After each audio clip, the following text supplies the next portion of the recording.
I think one thing I like about Living in a world with rapid growth of technology and a smart nation, there are many opportunities for us to grow and advance with tech-enabled solutions to improve our lives. In SCSE, we provide the opportunity for you.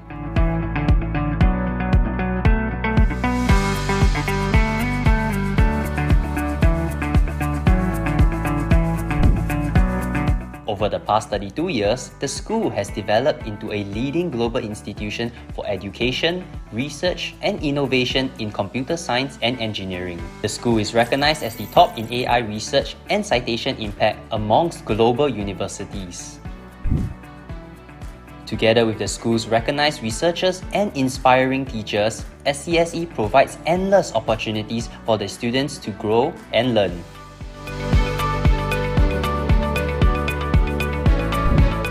SCSE currently offers 7 undergraduate courses, 5 postgraduate and masters in artificial intelligence programs for the students to have a variety of courses to choose from.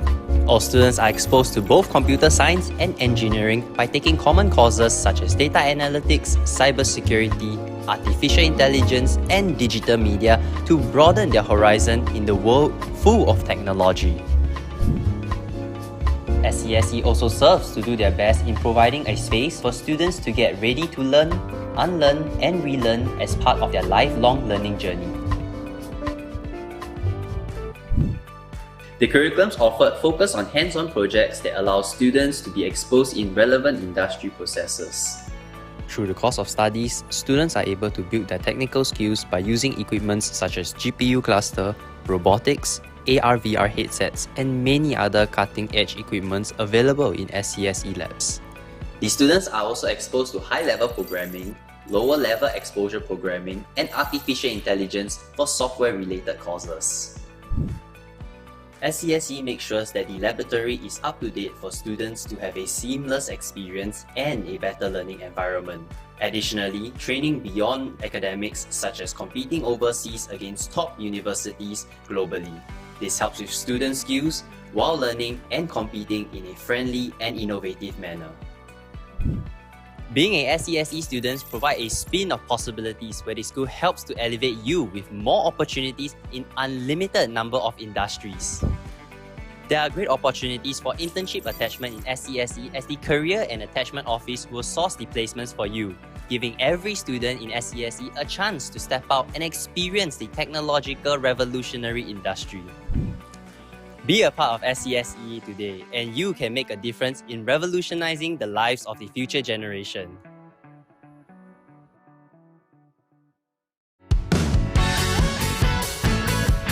I think one thing I like about computer science is that it's a very broad subject, so it doesn't just focus on one aspect. As amazing welfare, there's welfare packages like the Exam Welfare Initiative help boost our confidence and motivation to last like exams and all this.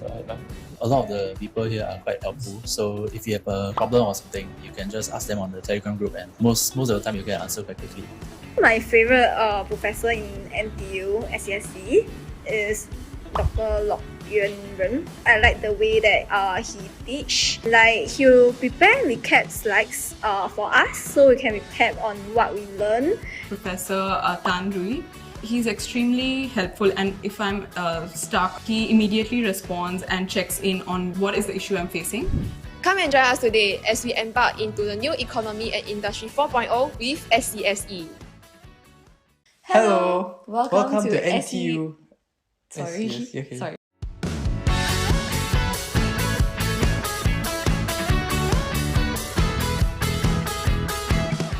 Hello, welcome to NTU SCSE channel. I'm Ashley. And I'm Manika. That's a cool name. So Monica, would you like to tell our viewers what we will be sharing about today? No. So today what we're going to be sharing with you guys is what a day in the life of an SCSE student such as ourselves is like. Right, so we actually took a 48 hours vlog just to show you guys a snippet of what our life as SCSE students is like. Before we begin, let us introduce ourselves just a little bit. I am a final year student studying a double degree in business and computer science. I reside on campus in one of the halls of residences here in NTU. and I'm really enjoying the convenience of living so close to campus. I'm also an active member of my hall's jam band, so I do occasionally participate in gigs. Yeah, so that's what the background of my life. What about you, Ashley? Well, I would say my life is a bit more different because first of all, I don't live in hall, so I live with my parents and I'm a year 3 computer engineering student. In terms of what I'm doing now, I think you will notice in my footage that I'm on an internship, so a lot of my vlog is mainly featuring what I'm doing at work. That is pretty different from mine actually. Mine is mostly, my 48 hours I spend mostly studying, going to class. Yeah, so I'm quite interested to see what your video looks like. Well, don't expect too much. I would say it is still part of our school life. Yeah, school life, you know, it's not gonna be super interesting maybe. Yeah. Never know, you never know. Maybe Ashley's living a Super interesting life. Wow. Okay, I think that's enough talking. Let's hop right into the video.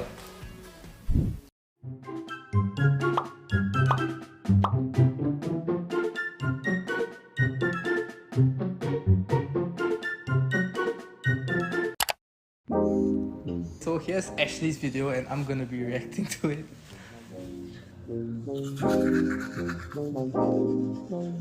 Hi everyone! I'm working from home today. So since workplaces are moving into a bit of a hybrid arrangement between working from home and working from office, I thought I would show you guys what it's like when I'm working from home. One important part of working from home is having a comfortable setup. So this is mine. It's a bit messy. With nice keyboards, yeah.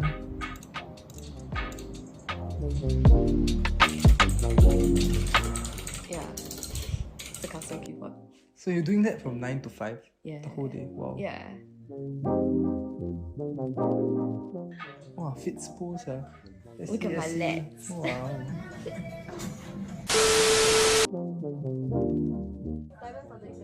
This is during work? This is after work. So I just ended work and That's this so- is what I do. You're so close. So close to your colleagues. Ah. Wow, so nice.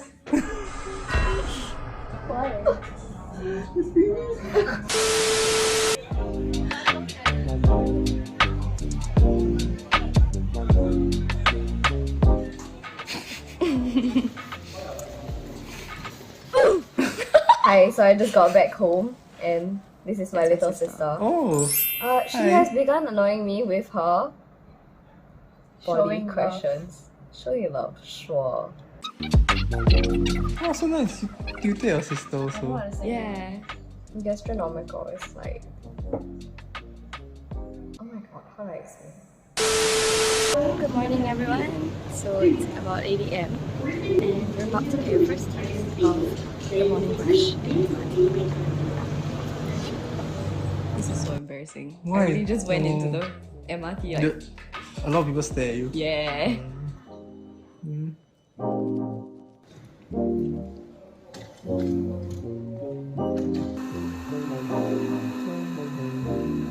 That's your breakfast. Yes. That's it. I cannot take a very heavy breakfast. Oh, okay.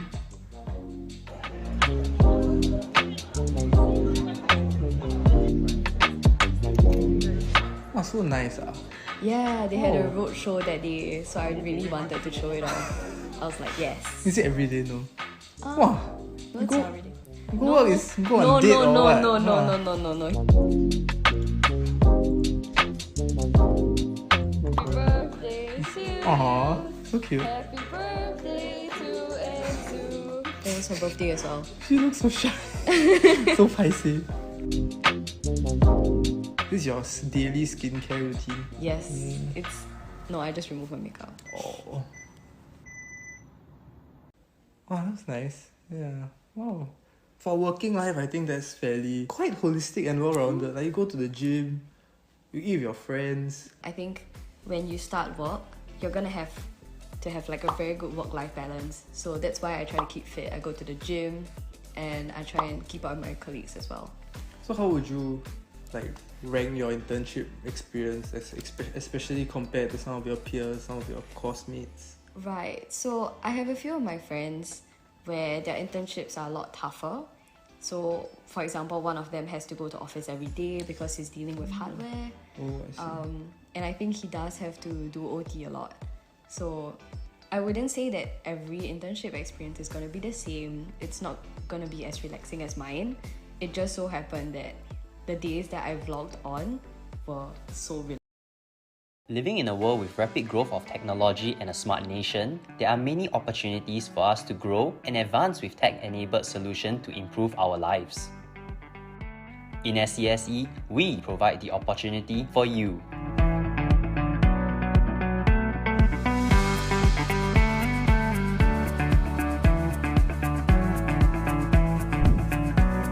Over the past 32 years, the school has developed into a leading global institution for education, research, and innovation in computer science and engineering. The school is recognized as the top in AI research and citation impact amongst global universities.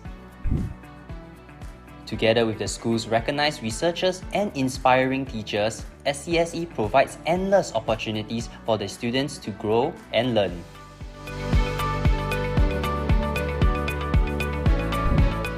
SCSE currently offers 7 undergraduate courses, 5 postgraduate and masters in artificial intelligence programs for the students to have a variety of courses to choose from. All students are exposed to both computer science and engineering by taking common courses such as data analytics, cybersecurity, artificial intelligence, and digital media to broaden their horizon in the world full of technology. SCSE also serves to do their best in providing a space for students to get ready to learn, unlearn, and relearn as part of their lifelong learning journey. The curriculums offered focus on hands-on projects that allow students to be exposed in relevant industry processes. Through the course of studies, students are able to build their technical skills by using equipments such as GPU cluster, robotics, AR/VR headsets, and many other cutting-edge equipments available in SCSE labs. The students are also exposed to high-level programming, lower-level exposure programming, and artificial intelligence for software-related courses. SCSE makes sure that the laboratory is up to date for students to have a seamless experience and a better learning environment. Additionally, training beyond academics such as competing overseas against top universities globally. This helps with student skills while learning and competing in a friendly and innovative manner. Being a SCSE student provides a spin of possibilities where the school helps to elevate you with more opportunities in unlimited number of industries. There are great opportunities for internship attachment in SCSE as the Career and Attachment Office will source the placements for you, giving every student in SCSE a chance to step out and experience the technological revolutionary industry. Be a part of SCSE today, and you can make a difference in revolutionizing the lives of the future generation.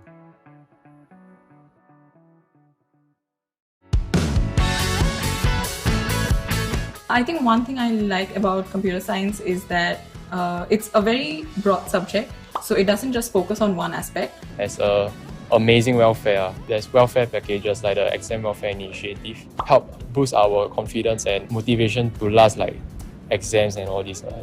A lot of the people here are quite helpful, so if you have a problem or something, you can just ask them on the Telegram group, and most of the time you get an answer quite quickly.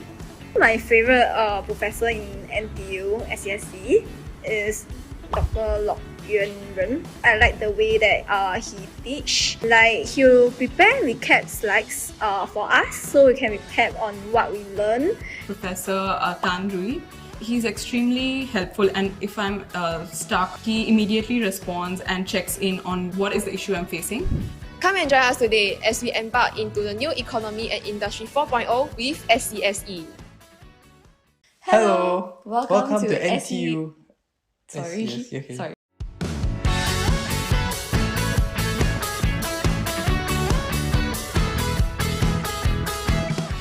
Hello! Welcome to NTU SCSE channel. I'm Ashley. And I'm Manika. That's a cool name. So Monica, would you like to tell our viewers what we will be sharing about today? No. So today what we're going to be sharing with you guys is what a day in the life of an SCSE student such as ourselves is like. Right, so we actually took a 48 hours vlog just to show you guys a snippet of what our life as SCSE students is like. Before we begin, let us introduce ourselves just a little bit. I am a final year student studying a double degree in business and computer science. I reside on campus in one of the halls of residences here in NTU, and I'm really enjoying the convenience of living so close to campus. I'm also an active member of my hall's jam band, so I do occasionally participate in gigs. Yeah, so that's what the background of my life. What about you, Ashley? Well, I would say my life is a bit more different because first of all, I don't live in hall, so I live with my parents and I'm a year 3 computer engineering student. In terms of what I'm doing now, I think you will notice in my footage that I'm on an internship, so a lot of my vlog is mainly featuring what I'm doing at work. That is pretty different from mine actually. Mine is mostly, my 48 hours I spend mostly studying, going to class. Yeah, so I'm quite interested to see what your video looks like. Well, don't expect too much. I would say it is still part of our school life. Yeah, school life, you know, it's not gonna be super interesting maybe. Yeah. Never know, you never know. Maybe Ashley's living a Super interesting life. Wow. Okay, I think that's enough talking. Let's hop right into the video.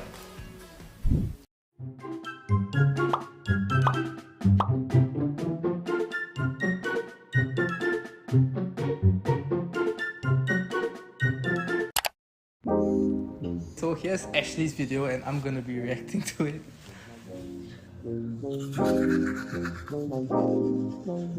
Hi everyone! I'm working from home today. So since workplaces are moving into a bit of a hybrid arrangement between working from home and working from office, I thought I would show you guys what it's like when I'm working from home. One important part of working from home is having a comfortable setup. So this is mine. It's a bit messy. You have nice keyboards, yeah.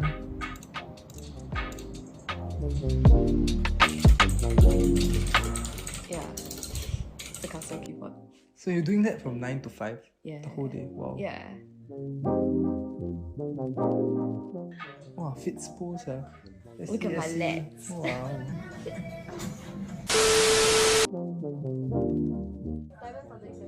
This is during work. This is after work. So I just ended work That's and so- this is what I do. You're so close. So close to your colleagues. Wow, so nice.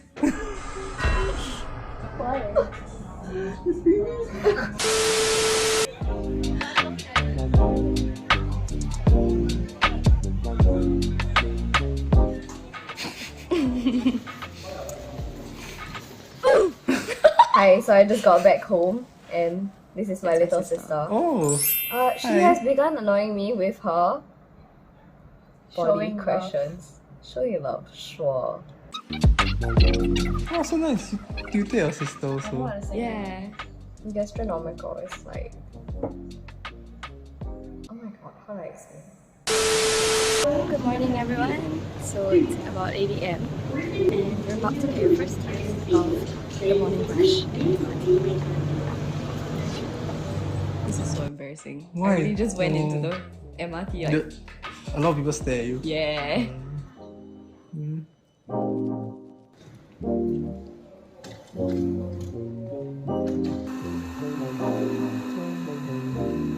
That's your breakfast. Yes. That's it. I cannot take a very heavy breakfast. Oh, okay.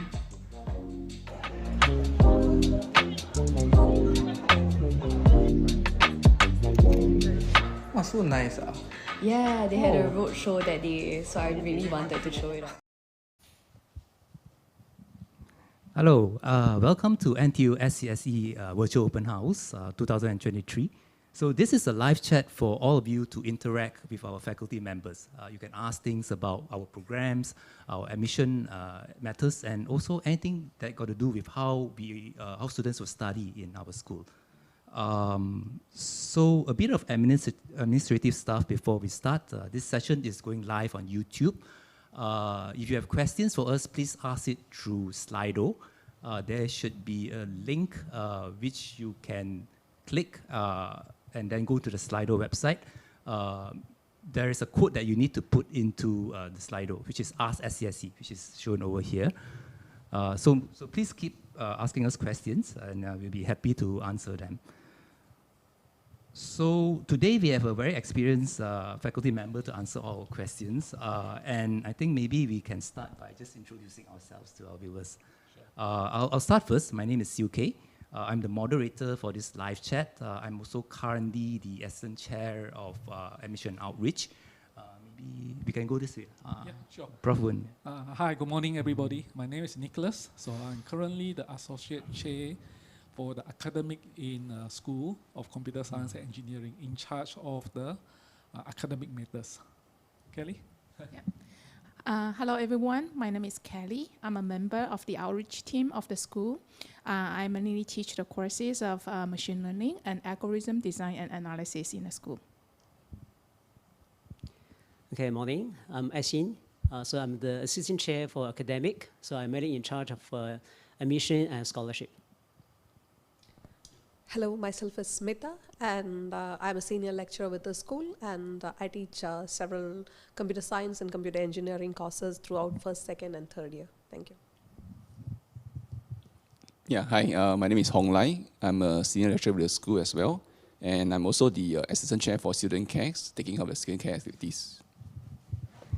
Okay, so just a reminder, please ask us questions through Slido. Go through the Slido website and key in Ask SCSE after the hashtag. Okay, so I think while we are waiting for the questions to come in, maybe I can ask the panel a few questions regarding our program. So, Prof. Nick, maybe you can help explain to our viewers the diverse programs that actually our school offers. Sure. So let me share with you the various programs that we have available in our school. All right. To start with, we have the single degree program in three areas, for example. So for example, as you can see on the screen now, we have the Bachelor of Engineering program in Computer Engineering, right, and in Computer Science, and in Data Science and AI. So students can also choose to do the double degree programs, where we can also choose to do the double degree programs, such as the Nanyang Business and Computing, Business and Computer Engineering, and Business and Economic. Sorry, not business. It's Computer and Economics. Right. So for single degree students, they also have the chance to actually take out extra courses to broaden, right, the knowledge, right, such that they can do a second major in business, second major in sustainability, second major in, for example, data analytics for the computer engineering program. For those who really want to actually sort of specialize in two disciplines, but not ready to take out the double degree, they can do the double major. So for example, we have double major in the mathematical science and computer science, as well as economics and data science. I think in addition to that, NTU has a lot of minor programs, right, where the student can choose based on their interests. Okay, yeah. Okay. So definitely a wide range of programs that our students can take depending on their interests and their aspirations, right? But I think maybe they should also consider the workload and the duration of the program when they try to apply. Yeah, definitely. So I think workload is the main consideration, right? If you want to do double degree, you are expected to put in a lot of time and effort compared to a single degree. Yeah.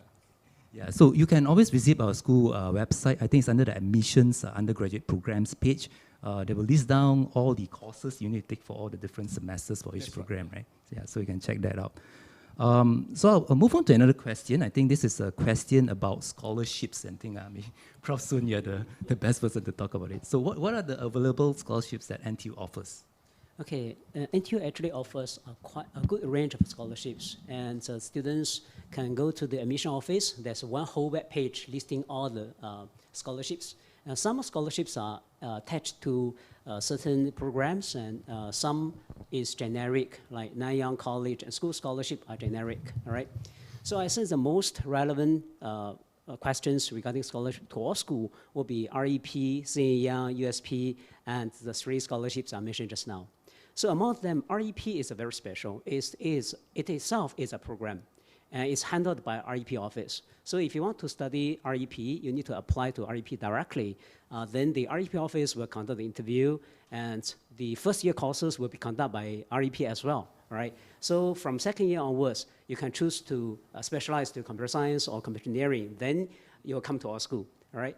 But from the point of admission, that's totally handled by REP, right? So for the remaining, the two programs like Senior Young and USP, so Senior Young is more focused on prepared students in terms of research, fundamental knowledge, and prepared students for research career. For USP is a multidisciplinary education, all right? So they have their focus. And also, these two are programs. Programs means that they have some additional core modules on top of a major program, right? I'll come to that later. But in terms of application, you just need to apply to SCSE programs, right? Then you just indicate your interested scholarship, like Senior Young, USP, Nanyang College School. You just indicate as many as you want for the scholarship, all right? So if you are shortlisted, the Senior Young office will conduct interview for Senior Young scholarship, and USP office will conduct interview for USP scholarship. And for the Nanyang College and school scholarships, the interview will be conducted by our school. And the interview actually can go parallel. So you may receive a call one day for Senior Young, another call from our school, all right, for the interview. And eventually, the lucky ones can get 3 offers. But NTU policy is that you can only take 1 scholarship. So you need to decide which one to drop, all right? So as I mentioned, that Senior Young, the USP programs, so they have additional modules. So for example, if you're already taking a double degree, then you probably don't have much time to take that additional modules. So it's not actually compatible with the double degree program. So for Senior Young and USP, you can look at this slide that they are mainly compatible with a single degree program, all right? But for Nanyang College and school scholarship, then this is generic. It's just more like different opportunities and financial support, all right? So this will be applicable to all the programs we have. Yeah. Sure, there's a lot of information there, but I think you can also find this information in the website, right? Yes. Okay, yeah, there's a question on Slido.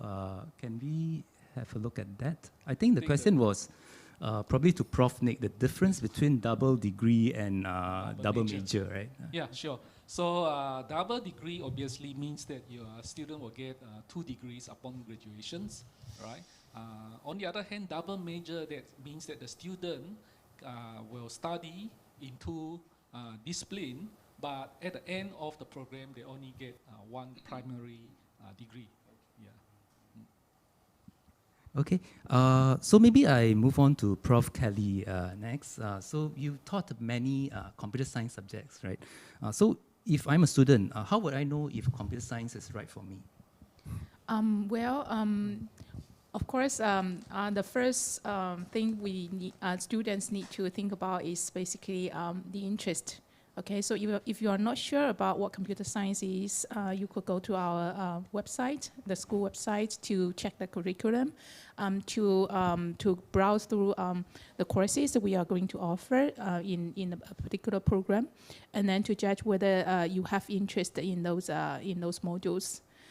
So since, later on, if you choose this computer science as your bachelor study program, then very likely you will also have this as your future career. So interest is very important. I see. Yeah, so one of the questions I hear a lot from students is that if I don't have any coding or programming experience, right, will I end up struggling in the CS program? Basically, in our design of the courses, we don't require students to have programming skills before they join the program at our school. So basically, in the first year, we have a number of courses to prepare students with the coding skills, the necessary ones. So no worries. If you have interest, then and don't have any programming skill, but you are still good to apply our programs. Yeah, maybe just to add on here. So our school has been here for more than 30 years, all right? So since the year 1, since the very beginning, we take A-level students. So at least at that time, computing is not a very popular subject. So most of the A-level students actually do not have computing knowledge. So in the past 60 years, we know how to handle. So we are very experienced in handling this. Yeah. So no worries on that. Okay, so there's a question from Slido. Basically, I think, Prof. Nick, you talk about this program called DSAI, the Data Science and AI. So the question is about what is the difference between DSAI and CS? Anyone who can actually take this? Maybe I can start. You can add on. Right. I think the study of computer science in our school is a bit more broad-based in a way, in the sense that you don't need to decide what you need to specialize right at the beginning. Right? So in the first 2 years, in fact, you study courses that are fundamentals to the computer science. And then in the third year and fourth year, then you select which area you want to specialize in. Right? So for example, as I mentioned earlier on, we have the artificial intelligence, we have the cybersecurity, and we have the data science and analytics. On the other hand, the data science and AI program is basically for those who knows right from the beginning, this is what I want to specialize in, right? So, so once they decide that this is the things that they want to do, they want to specialize in, DSAI will be more appropriate for them in that way. Yeah. Yes. So you find that those who are doing DSAI will do actually much more, maybe more mathematical background type of courses, because it's very important in DS and AI. Yes, yeah, maybe just add on a bit, because a lot of students, especially A-level students, they really do not know what computer science is when they are applying for the schools. So sometimes they need to come into the school, immerse in the system for a while, get more context, get more information from their peers or the professors or whichever. Then they realize, or they can sense for themselves which particular areas are they really interested in. Yeah. So that's why the way we arrange our curriculum is in this manner. Yeah, so basically DSAI is 4 years, and computer science is also 4 years. So it depends on how you figure out the study. Computer science is like you more have a broadening, but relatively you don't have the depths, all right, compared to DSAI. But DSAI is that you start with a narrow focus on data science and AI, but you go to the depths for that. Yeah. So seems like a lot of people are quite interested in the DSAI program. So there's another question from Slido. So this DSAI program is run jointly by our school and the School of Physical and Mathematical Sciences, right? So the question is, what does that mean? I probably think that they're asking, like, what are subjects that are taught in the different schools? Yeah, I think, yes, the data science AI is sort of jointly run by both schools, that's correct. So what happened is in this data science and AI program, half of the courses are from our mathematics school, SPMS, and the other half, more related to the computing, is conducted by our school. So I think we feel that for the DS and AI, the student need to have very strong mathematical background also, and that's why we say that, hey, this type of more theoretical type of mathematical backgrounds, I think is better taught by the SPMS, which is our SPMS is what? School of Physical and Mathematical Science. So a lot of school names to remember. Yeah, that's another question. So maybe this, I think Prof. Soon can answer. What is the usual cohort intake for DSAI? So DSAI, we actually get the first batch of graduation in the last July, right? So now we are coming for the second batch. We started with a small cohort, like 30 students roughly, and now the cohort size is about 80 to 100, around this range. Yeah. Okay, maybe I can move on to Dr. Smita. So you have the privilege to teach many computer engineering and computer science students over the years, right? So what do you think is the difference between computer science and computer engineering in our school? I think this is one of the most difficult questions that the students will be asking by themselves, basically because of the fact that they hear this name for the first time. And difference between computer engineering and computer science, basically if you are interested in computers, you would look into the different layers of computers. And one of the basic layers, or the low-level layer, is called as a physical layer. So if you work with the hardware in the physical layer, that is what we call as a computer engineering aspect. And the courses that helps you to do that is like microcontrollers, programming with microprocessors, embedded systems, sensors, interfaces, even with signals and systems, things like that. So in this, you will work really with the hardware, or on the hardware, that would rather I would say. Whereas in computer science courses, you're working more on the higher level of these layers, which I would say the application layer, as well as on the networking layer. So there you are trying to impart knowledge or brain into your system by programming it to the very best that you can. So you're understanding the system from a higher level perspective in the computer science, whereas in the computer engineering, you are going much more closer to the system itself, such that you can understand the hardware in the as closest manner as you can. So that's very clear. I think there's always a misconception of hardware, right? So when we talk about hardware, there's still a lot of programming involved, but at a much lower level, right? Okay. So maybe Hong Lai, I move to you next. You have an extensive industry background, right? So how does the industry actually perceive our school degrees? Okay, the short answer is that computing skills is still very much in demand, particularly in the areas of cybersecurity, data science, and AI. Okay, yeah, I know that there is a lot of news coming out from the big tech company. They are going through a rough patch now. These are very high-profile companies, so naturally they attract a lot of attention. Okay, but you need to know that essentially computing talents or computing skills, they are in demand for all segments of the market. Okay, it's not just with the big tech companies. So you have in transportation, housing, you have the energy, medical, biochemical, the usual banking and banking finance and the IT. So the list goes on actually. And within all these segments, you realize computing skills are required for many, many functions. Take the consumer product company, for example. It goes from research, product development design, testing, manufacturing, quality, all the way to business development, marketing, and the supply chain management. So that's why the computing skills or the computing talents is still very much in demand. Okay. It's a question there. Yeah. Okay, so there's another question here. I think, so the question is, how do you change? So some students may be concerned that after they've applied for a particular course, can they switch to a different one, right? So this is more towards how do I change my major after the first semester, but maybe we can answer more general questions, right? Like single degree to double degree and so on. Yeah. Okay, maybe I can start first. I think when the question is my major, I guess the student means the major in the School of Computer Science and Engineering. So we have 3 degrees, right? Computer science, computer engineering, data science, and AI. So basically for switching between computer engineering, computer science, it's sort of quite possible as long as the student meet the cutoff point of each of the program, right? So if you meet the cutoff point of the, for example, computer science program, but you are in computer engineering, so you can apply after 1 semester, for example. Right? So that's not the issue.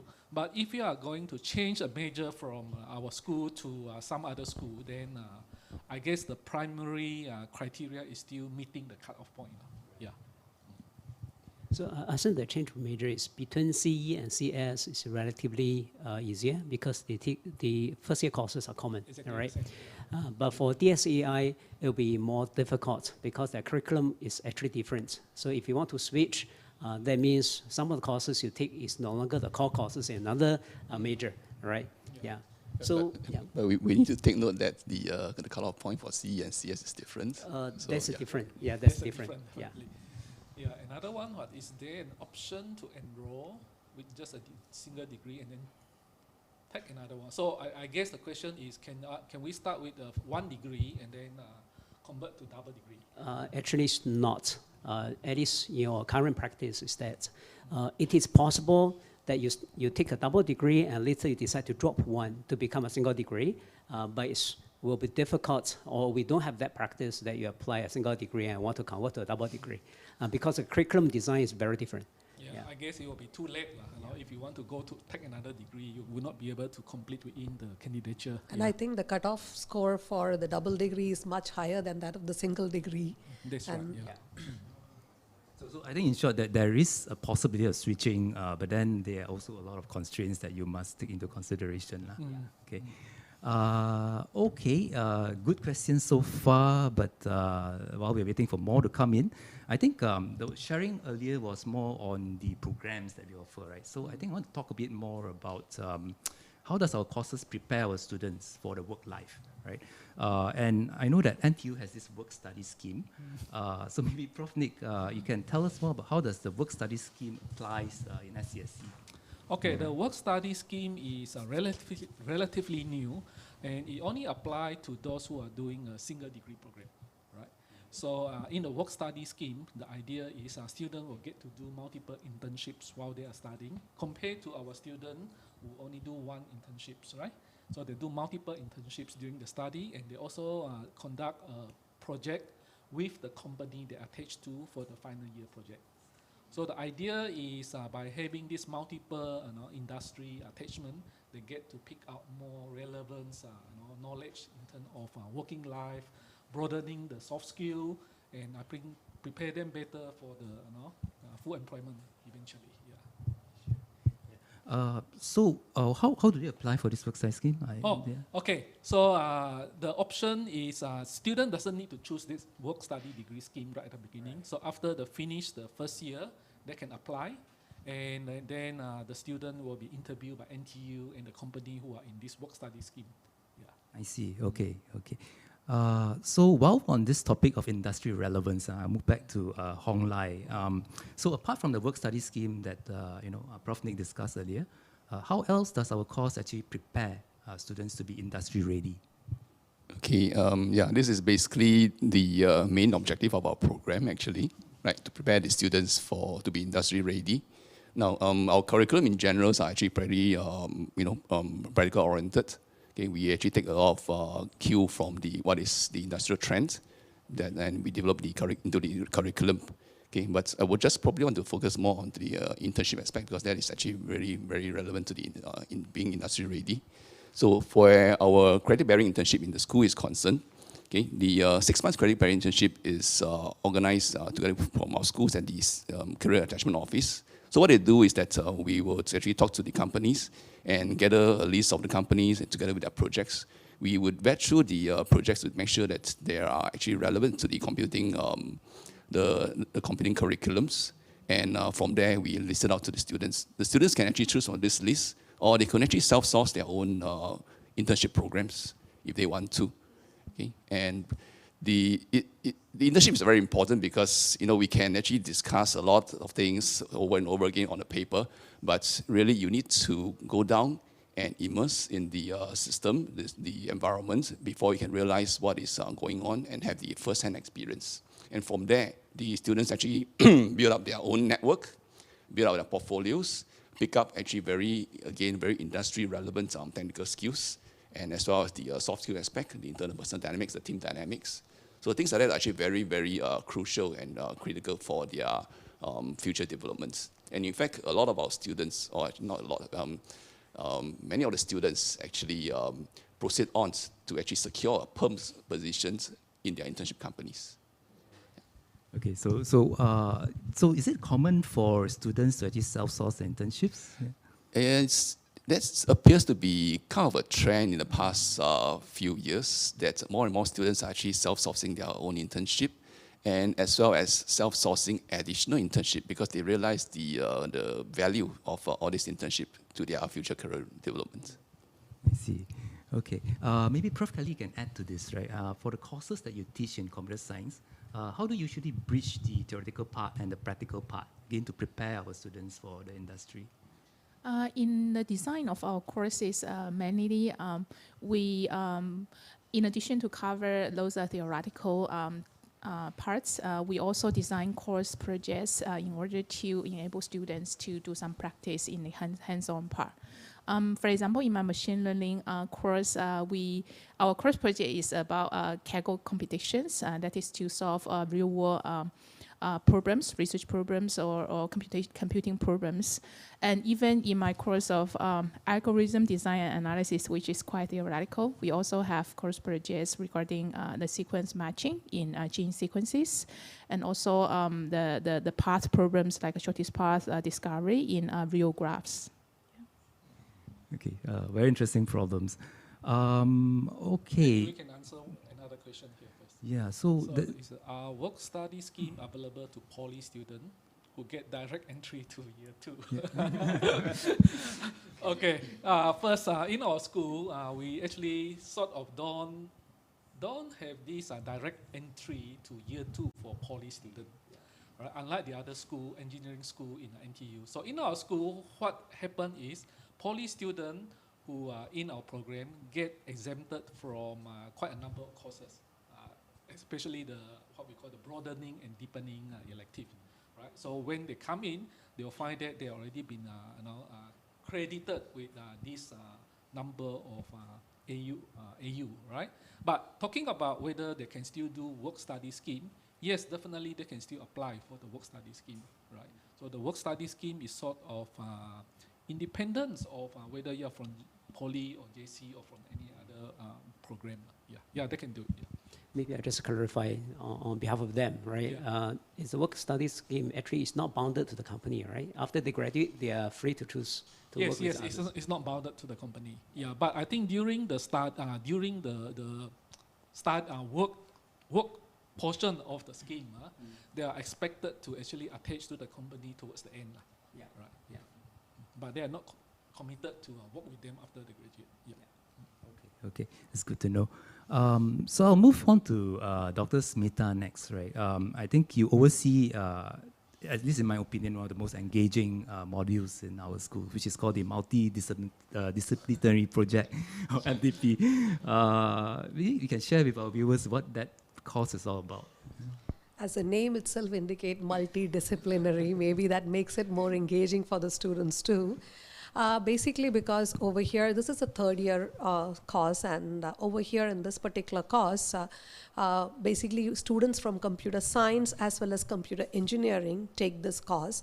And this is a project, and a group of students will be doing a real-time project.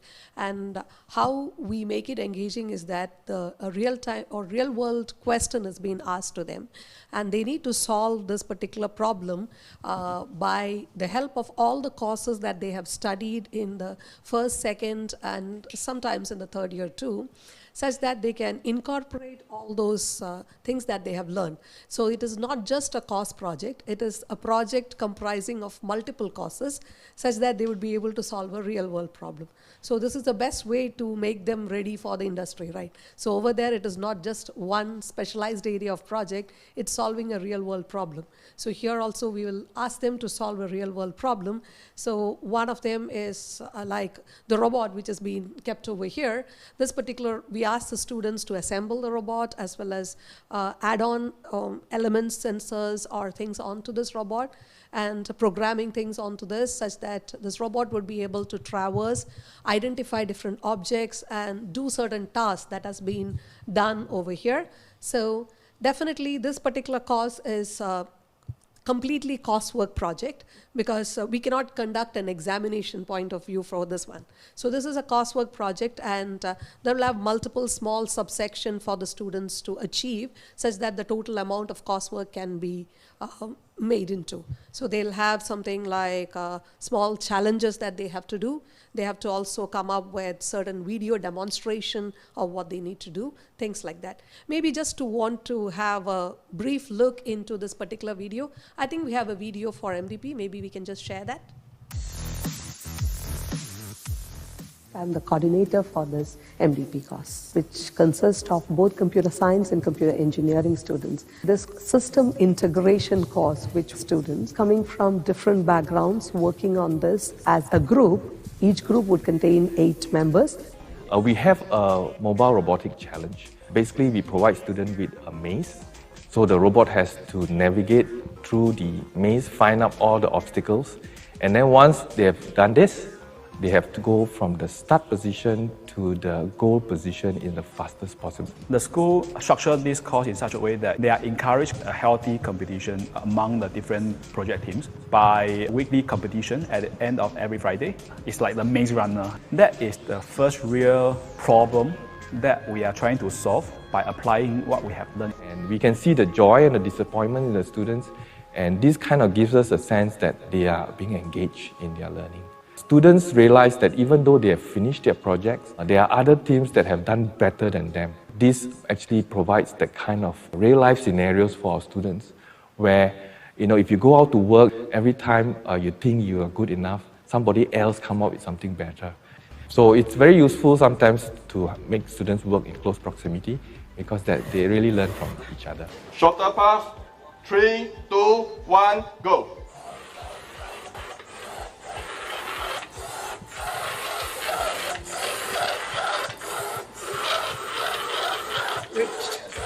Nice one.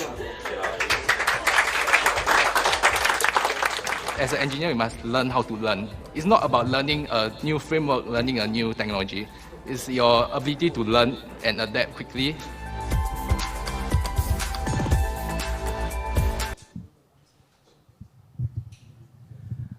Okay, so let's take some questions from Slido. I think there's a question on how we do the assessment, right? So the question is, what is the weightage? How is the weightage distributed between the various components, our course, like tests, exams, projects, and so on?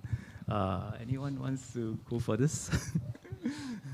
Maybe make a first try, all right?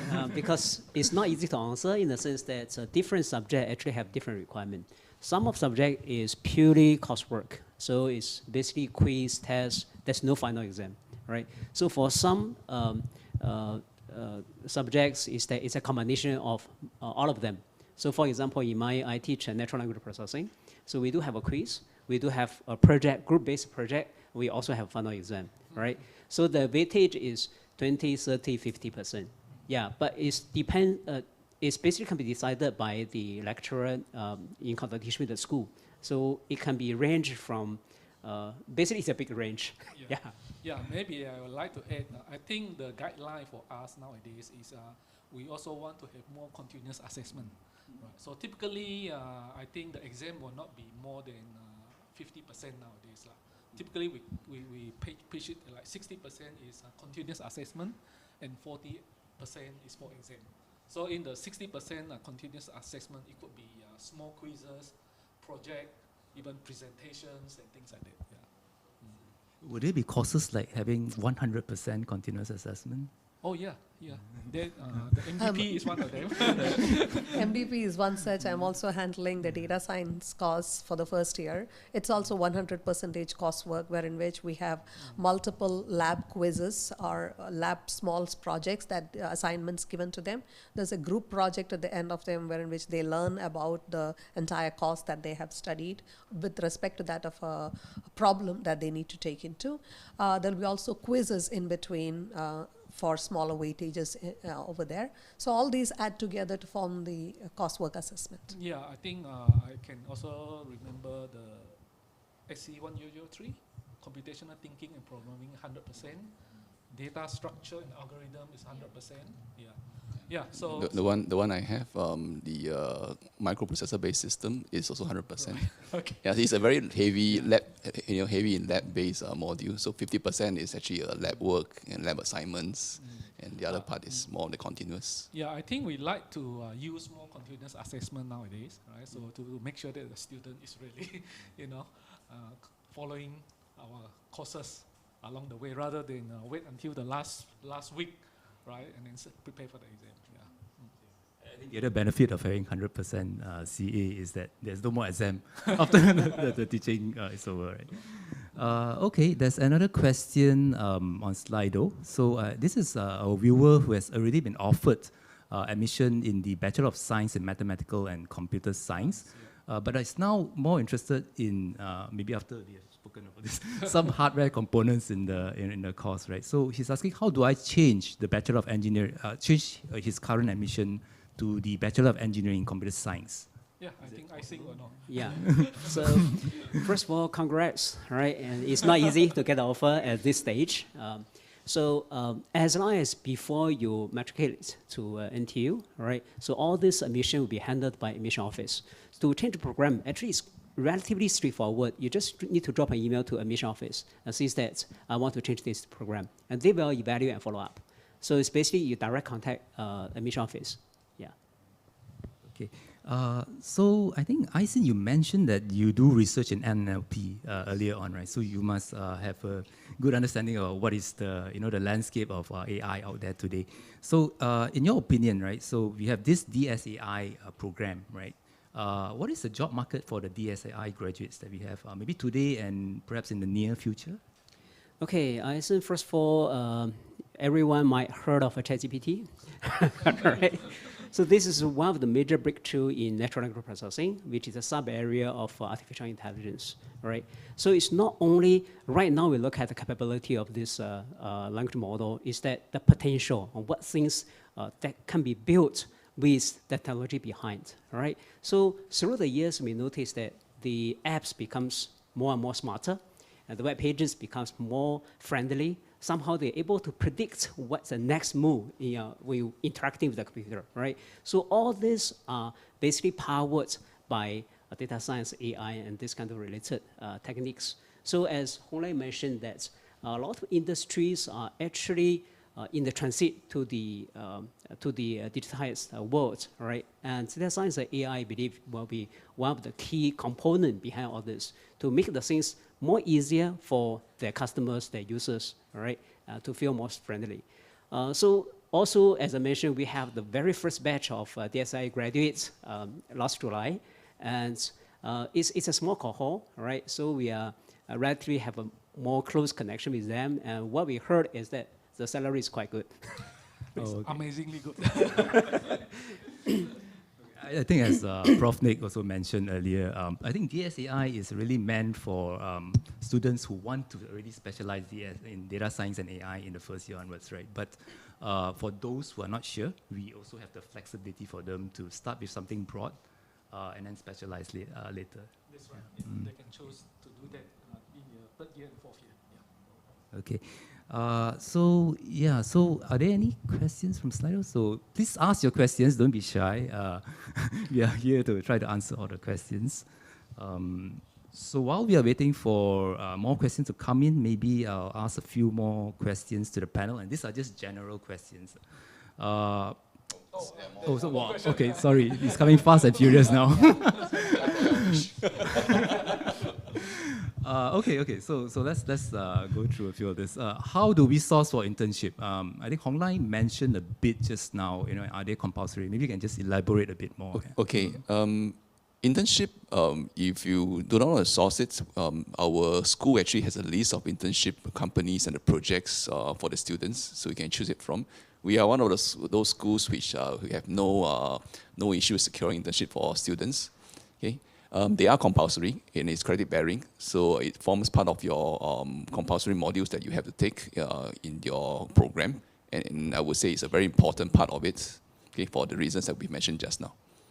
Yeah, maybe I just want to add, how do we source for internship? Oh, okay. So how do you source for internship?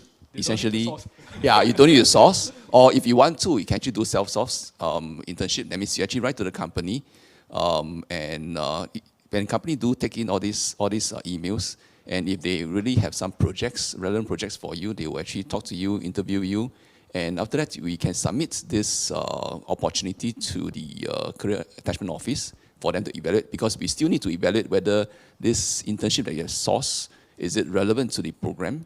And if it is relevant, and we can actually go ahead and approve it, and you can take that internship.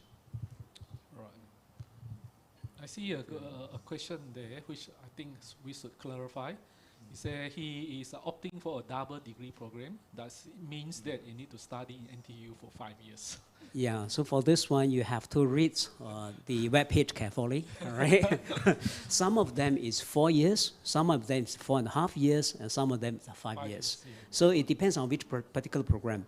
For example, you choose the double degree between all school and business school, right? So the double degree business and computer engineering, or double degree of business and computing, or basically the computer science.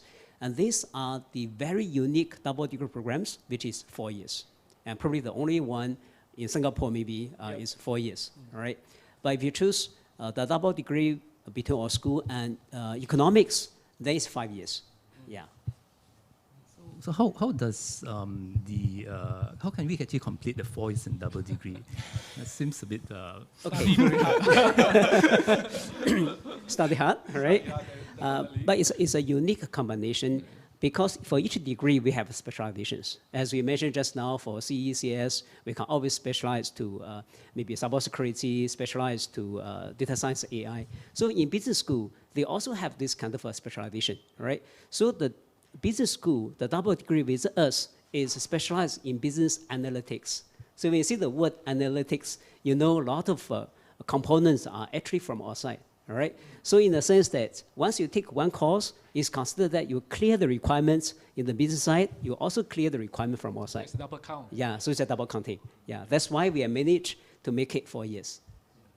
But actually there is no trade-off in the materials because of the overlapping in the materials. That's why we can do it. It's not that we purposely introduce that double count. Yeah. Yeah. Ultimately, you still need because you get 2 degrees, so they must still meet the requirement of both degrees. Yeah. Yes. So just as an example, if you want to take a double degree in business, which specializes in financing, then all degrees specialized in AI, then it's not working that way. That's right. Yeah. So another question is maybe they want to find out more about how our lessons are being conducted now, right? So our lessons and lectures now taking place physically, now that the pandemic is almost... Yes, I think the direction or directive from NTU is all classes should be physical, right?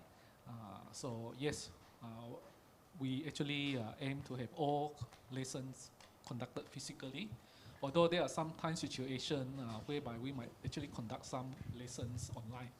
Just for example, yesterday when I was conducting my course, that I need to do demo. I actually find that it will be easier if I actually, because I need a Linux machine, right? I find it probably is easier if I have done it online so that I can switch between because in our LT or lecture theater, the computer is not Linux, so we'll not be able to demonstrate all those things. Yeah, so but almost all, I would say all lessons are supposed to be online, physical, right? Yeah. But there are some exceptions. But there's also this thing called a flipped classroom, right? So if you do the lectures physical, what does the flipped classroom actually mean? Okay, anyone can actually answer. Yeah. Maybe I can start. The flipped classroom is basically the idea that student is supposed to study first before they come to the class. Right? That's why it's called flipped class. So during the class, we expect the student to discuss, right, to analyze what they have watched before they come. So basically, what we do is we pre-record some of the lecture, or in fact, we pre-record all the lectures, and then we actually post it on our NTU Learn course site every week. So we say, hey, for this week, this is the topic. You watch it first before you come to the class. Yeah. So that's what we call the flipped classroom, and we actually do it for all our year 1 courses. This is actually good in the case that students will be able to ask more in-depth questions as well as handle more the questions in a more deeper manner, because generally when we take the class for the first time over there, then they are listening this for the first time, so they may not be able to grasp it to that much level to ask a question into a deeper level. So once they go through this materials earlier and become prepared for the class, during the review lecture they will be able to go much deeper into that particular topics, and this will actually help us to cover the subject into a greater depth within this 13 weeks of teaching. Sure. And also when we do the pre-recordings, it's not just watching a video, right? Yeah, actually it's not. In fact, we actually spend a lot of time preparing for this flipped classroom. We actually go to our NTU studio to actually record this, and then we also need to prepare questions, what we call the knowledge check questions along the way, whereby the student need to answer before they can watch the next segment of the So it actually take out a lot of effort actually. Yeah. I did one before, it took a lot of time. But it was worth it, I think. For 1 hour of lecture, you probably spend 5 hours. That's right. On it. Yeah. But students actually find it useful. I think it was worth it. Okay, another question is, so for students who are taking up the single degree program, is it possible for them to graduate in before less than 4 years? Okay, I can answer this one. Yeah, because I graduated from this school. So I still hold a degree, a bachelor degree from this school. I graduated in 3.5 years, right? So that means this is possible. I mean, like 20 years ago. Yeah. So basically, we are taking an AU system. So as long as you fulfill the AU requirement, you can graduate, right? So along the way, if you overload a little bit, let's see your friends taking 5 subjects and you take 6. Yeah, you manage to cope. Then for each semester, you overload a little bit. So overall, you can graduate earlier. Yeah, I think in fact, this especially for the poly student who already get exempted from the BDE. So which means if you look at our suggested study plan for poly student, we actually plan it to be completed within 3.5 years. And some students even managed to finish in 3 years, actually. Yeah. Well, of course, we are not advocating for students to keep overloading. So all the overloading actually will be vetted by the ACA CAT office as well, so that we ensure that the students are actually working within their means. In fact, each student, when they join the school, they would have a mentor, a professor as an academic mentor. So whenever they would like to, for example, overload for some of the semesters, then they will have to discuss with the mentor to see whether they can really cope well with this overloaded workload. Yeah. So basically, I think we have flexibility for the students to study at their own pace, okay, depending on how much they want to do. Okay, I think the next question is something that maybe we have already answered, but we can also talk about this again. So, so okay, so I can scroll back a little bit. Yeah, okay. So, so if students take a computer engineering for a semester, is it possible to change to computer science in the following semester, and is there any impact on the graduate timeline? I think as Prof. Swan was saying just now, yes, it's possible for students to change between a program between computer science and computer engineering, as long as they meet the cut-off point of the program they want to change to, right? And more specifically, the answer to that, is there an impact on the graduation timeline? Well, there is none, because for our first year, you find the CE and CS students actually take exactly the same courses. So which means when they switch, they're still doing the same course. Okay, another question is it hard to attain first-class honors in SCSE? Okay, maybe I think you are in charge of the board of examiner. Yeah, I mean, to me, I do not find it's kind of a hard. Yeah. So, but it's basically a long-term commitment. You need to maintain a good, because eventually the classification is based on the CGPA you have, right? And the CGPA is built from the first year until the last year. If you somehow, and in the later years you realize, I want to catch for first class, then your first 2 years are not that good, then it becomes much harder. But you are well prepared for that. You have this keep in mind. I do not find it's a major issue, I would say. So basically, you need to be consistent in the studies right from the beginning. In fact, I think for the first year, I think most courses are relatively easy, whereby they should be able to score quite well to build up the foundation for the CGPA for first class honor. Yeah, so guys, build up your buffer early, okay? Take advantage of your first year and second year. Yeah, in fact, several students do that kind of buffering quite a lot, such that they would initially, for those modules which they consider to be slightly difficult, they will try to prepare a little bit earlier, such that they would be able to have the edge to move in a much nicer fashion. Yeah, maybe we should say that actually we don't artificially restrict the number of first-class honors here in our school. Right? I think it's not fair in the sense that because I think in the last few years, the quality of the student who enter our program is very high. So I don't think it's fair for us to force them to actually, to be second-class honor artificially. Yeah. Okay. So there's also a question on overseas internship and exchange programs, right? So are there any of these opportunities? And if so, how long does it take? And is this just limited to the semester breaks, or can we do it for a full semester? Okay, I think I'll take it, right? Okay, I guess the question in general talks about overseas opportunities. So there are actually a few different types of overseas programs that the school will have. You have the usual exchange programs where students can actually apply for exchange universities overseas.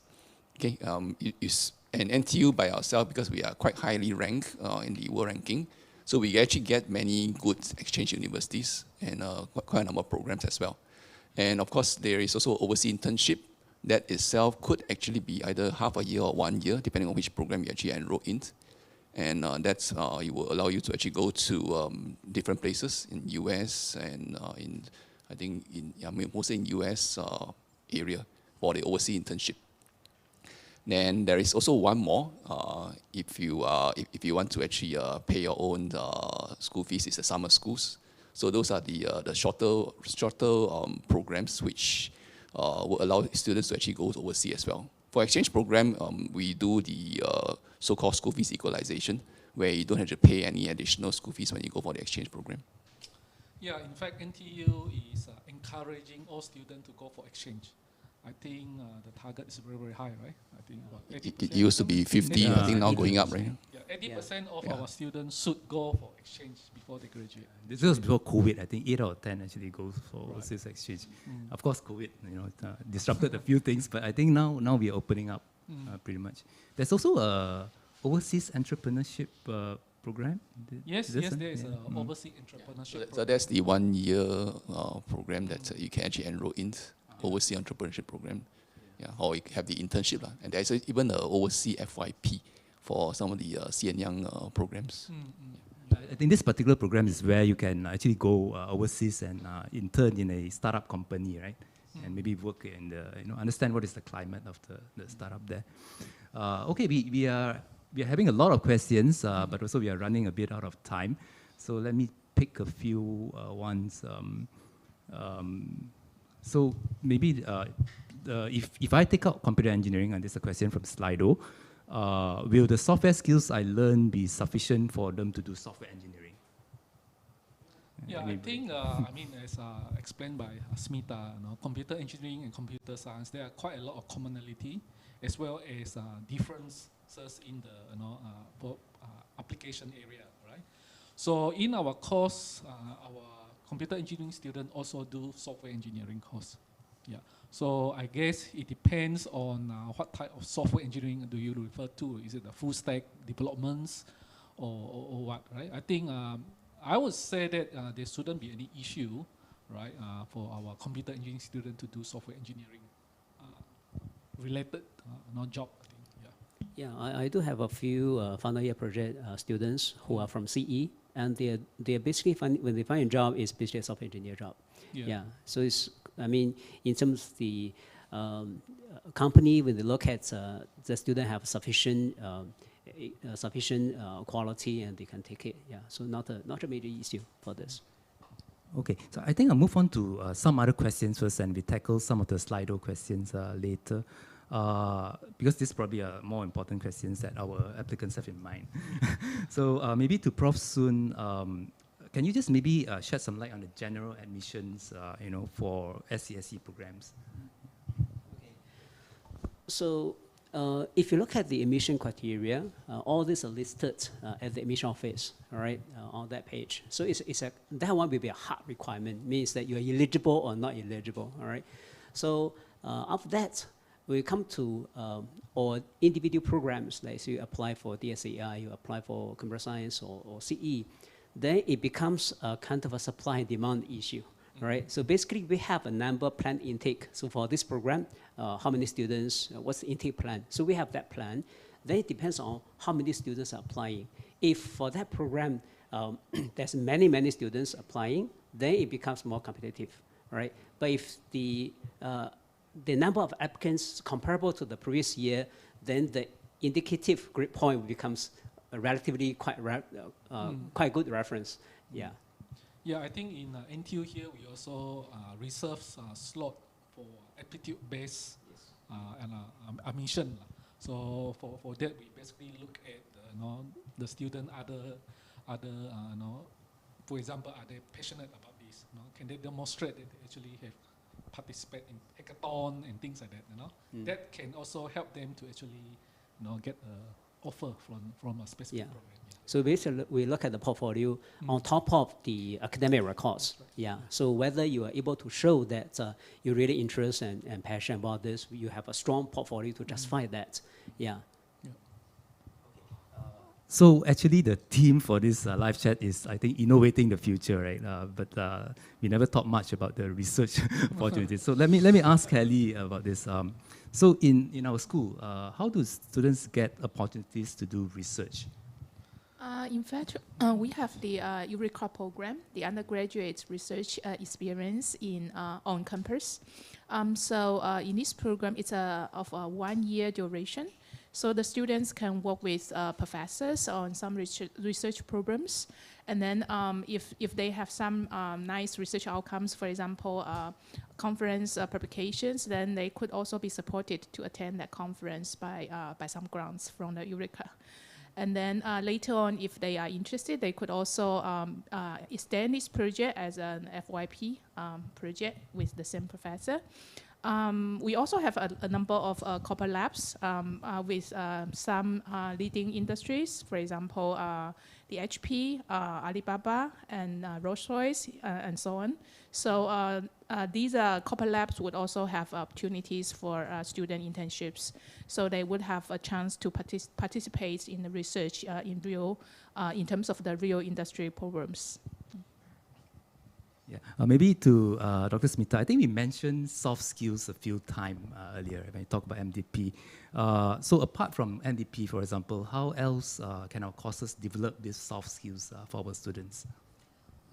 I think majority of the SCSE courses are highlighting onto development of the soft skills. So along with working in a group project which develops the skills of interacting with each other and getting information and deciding at a timely basis on what to do and what to avoid, such that we would be able to meet the time deadline. So things like that, they would be able to better do a decision management over there.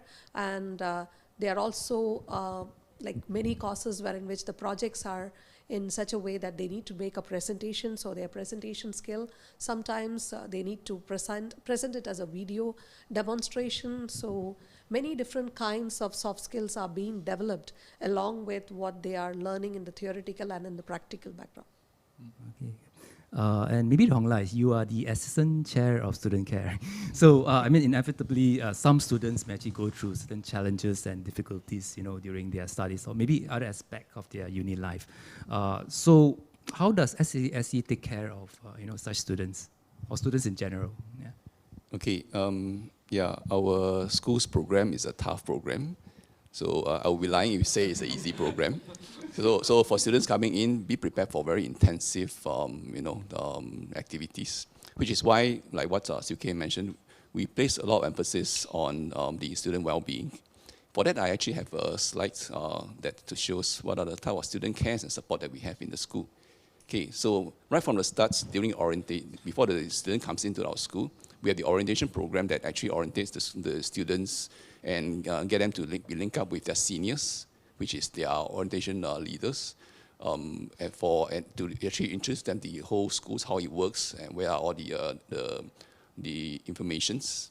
Okay, and through experience, we realized that the students, a lot of them actually stick to their orientation group throughout their whole 4 years, and they become very good friends. Okay, and students, once it comes in, like what Kelly has mentioned, they will be assigned an academic mentor. And this mentor is really a teaching staff in the school. Okay, and they will actually follow the students throughout the whole 4 years. So, and they act as a mentor to the students, which basically, if the students have any issues administratively, psychologically, or whatever, academically, they can actually approach the mentor for some advice. Okay. Pastoral care side is that pertaining to our schools, we actually have some members in the pastoral care team, that again act as kind of the frontline so-called counselors to the students when they are in need. Okay, it could be due to any issues that they are facing within the schools or outside, and they wanted someone to talk to, someone to actually guide them through the tough patch. Yeah, the pastoral care team will be there. For those students that find a bit challenging academically, Okay, they have some problem with some of the modules. For those modules which we know that it is tough, we would actually arrange for peer tutoring. So peer tutoring comes in two flavors. One is a group tutoring, where we will actually have students who actually did very well previously to actually tutor, to actually tutor the class. And for students who are especially weak, we actually arrange for peer tutor. That means one student, one dedicated tutor will actually be assigned to him for many different modules. Okay, and of course, the whole thing is just not just work and no play. So we have the SCSE club, which is essentially similar to the student council clubs in the schools, where they organize student activities for our schools. Okay, in the video you saw like the exam welfare initiative. These are all initiatives from the schools, from the SCSE club. They also organize hackathons for the students. Okay, career fairs for the students. I think recently we just have a tech fest, and they managed to get actually quite a number of companies. I think there are like 12 platinum sponsors that they actually managed to secure. So, and lastly, before the students actually go, graduate and proceed to their future careers, we have career mentors as well. These career mentors are actually alumni from the schools, where we will link up them together with our current students to actually provide them first-hand experience on what to expect when they actually proceed out to the working space. Yeah, so that is briefly just a quick run-through of the various care and support that we have in the school. Okay, thank you, Hong Lai. I think we are coming to the end of our session. There are quite a number of Slido questions. Sorry if we cannot take all of them, but I'll show you a place where you can keep posting your questions later. But I think now maybe I'll try to invite all panel members to just give a very short concluding remark before we end the session. Maybe we can start with Hong Lai. The short one. Okay, yeah. This is the juncture of a time where they have a lot of options and consideration to actually take note of. So my advice is that don't go with the trend. Even though we are computing, we are in the hot area, and everybody come in and say, okay, computing is good. But do really ensure that you understand what exactly the computing curriculum is. Go to our websites, talk to people, not just to students, talk to various people in different levels, students, working adults, your parents. They have a lot of information that you can share with you that will allow you to actually form a better, decisions at the end of the day. Okay? So don't just follow the crowds. Make sure you know what you're into, and all the best for your results. To catch on from what Hong Lai mentioned, don't follow the crowd. Ideally, that is what I would also like to mention to them, basically, because whatever is a trend following, just don't follow that. You have to really look into yourself to understand where your strength lies and what your interests are.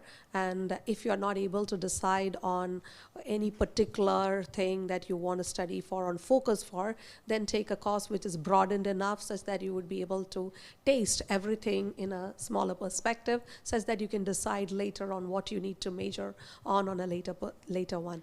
So that would be a kind of a wise decision that you need to take. Always listen to few people who have already graduated or who are in the industry, such that you can get as much as information before you make the right decision. All the best. Prof. Sun. Okay, so since I very agree with both of them on some of the interests, but on the other hand, I would say not only to read about the information online, but try to do something. There are plenty of online materials, that's introductory courses, right? Try to read a few lectures and see whether this is really what you want, right? And this is indeed the things you are going to study in this course, right? So once you find that it's very interesting, you really want to go further, then this will be the right program for you, all right? So maybe I just take this opportunity to answer another important question. So what's our opportunities to connect to the industry?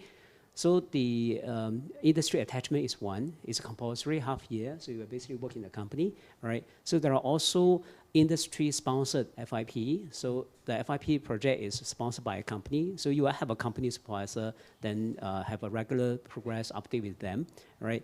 Then the some other overseas attachment and all these things. And then we also have the career fairs, so you can talk to the different companies and what they're looking for, right? Then some other talks, guest lectures from the company. So all these are opportunities for you to connect with the relevant industry. Yeah. Kelly? I should say, yeah, so be clear about your interest and then follow your heart. So if you have the interest in, for example, changing the world using technologies, then our school would be the ideal one. Yeah, hope to see you soon in our school. Prof. Nick. Okay, maybe before I say what I want to say, I just want to add on to what I think mentioned just now. Apart from trying out on the internet, we actually organize workshop in our school, right, where the student, potential student like you can actually register to actually come to our school to work on this interesting program that our student here prepared for you, right? In terms of selecting the program, I guess this is your once in a lifetime decision. Okay, so yes, it's serious, but I want to also say that I think education is more than just studying, right?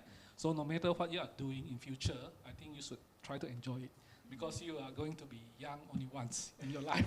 Okay, I guess yeah, I think that's all I want to say. Okay, very thank you to all panel members for their wonderful sharing, and also to our viewers who have given us all the wonderful questions to make this interactive.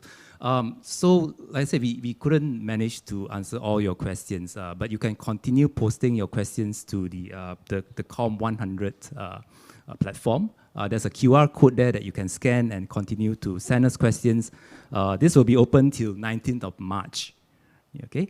So just a few announcements. We'll be having the in-person open house on 25th of February.